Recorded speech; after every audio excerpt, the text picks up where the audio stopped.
जी, इन दिनों पाकिस्तान के अक्सर इलाकों में गैर मामूली दर्जा हरारत का सिलसिला जारी है और इन्हीं गैर मामूली दर्जा हरारत के चलते आने वाले दिनों में कराची समेत सिंध के अक्सर इलाकों में ज़बरदस्त बारिशों का इम्कान है।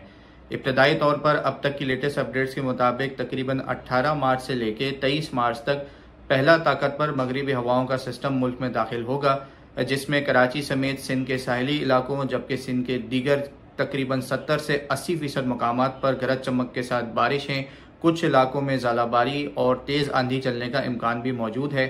इसी के सिस्टम के फ़ौरन बाद मार्च के आखिरी हफ्ते में यानी कि 24 से 25 मार्च के आसपास, जो कि रमज़ान का शुरुआती हशरा भी होगा, इस दौरान एक और ताकतवर मगरबी हवाओं का सिस्टम मुल्क में दाखिल होगा और एक बार फिर कराची समेत सिंध के 80 से 90% इलाकों में ज़बरदस्त बारिशों का इम्कान है। आने वाले ग्लोबल पैटर्न्स के हवाले से अगर देखा जाए तो बहरे अरब में भी काफ़ी हद तक एक्टिविटीज़ ज़्यादा होंगी। यही वजह है कि आने वाले मगरबी हवाओं के सिस्टम्स को बहरे अरब की तरफ से काफ़ी ज़्यादा सपोर्ट हासिल होगी और यूं कराची क्योंकि साहिली शहर है तो कराची समेत सिंध के जितने भी साहिली इलाके हैं, मार्च में कम से कम 2 ताकतवर मगरबी हवाओं के सिस्टम दाखिल होंगे और इसी तरीके से अप्रैल के भी शुरुआती 10 से 15 दिनों में मज़ीद 2 ताकतवर मगरबी हवाओं के सिस्टम दाखिल होंगे, जिसमें कराची समेत सिंध के अक्सर इलाकों में ज़बरदस्त बारिशें रहेंगी। कई मकामात पर ज़ालाबारी, गरज चमक के साथ बारिश, आंधी का सिलसिला भी जारी रहेगा और इस दफ़ा खुसूसी तौर पर यही देखा जा रहा है कि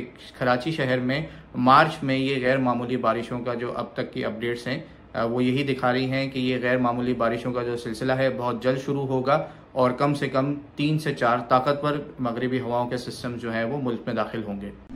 मजीद न्यूज अपडेट्स और डिजिटल स्टोरीज के लिए सब्सक्राइब करें डॉन न्यूज पाकिस्तान।